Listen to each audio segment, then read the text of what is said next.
Sériezinha aí, R$500.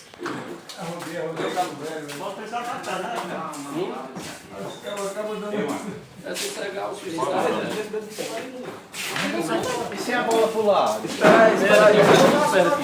É, eu tô falando assim. Deixa eu ver aqui se o que é que o Carlos fala. Acabei de jogar 3 gols dentro, não perde. Buscar a cabeça aqui. Buscar o dedo de quem? Na bola? É.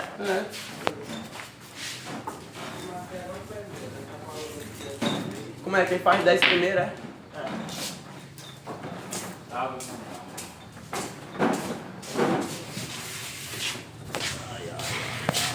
Assim, voltou. Responda logo, velho. Não toca, mas a linha era essa miséria ainda. Botou 500. Botou 500 aqui. Aí Mas a torcida, daí bota no grupo lá. Hã? Bota a torcida aí também.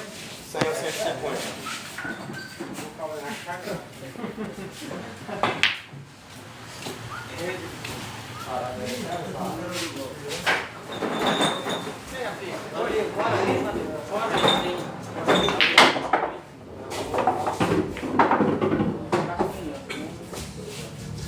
Eu vou trazer então.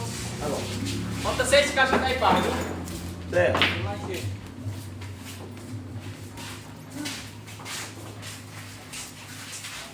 É o cara tó. O homem tá gravando no CD, não é um áudio não. Tá pior do que os áudios do KTE.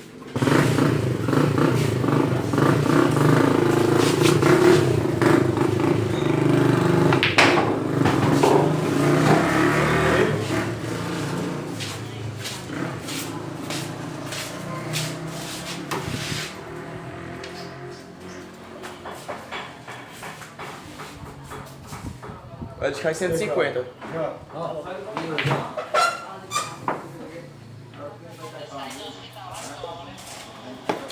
Beleza. Ele falou que tá bom. É 500 na série, isso. Eu com 500 conto, eu compro a raiva que o Rony Neto tá vendendo.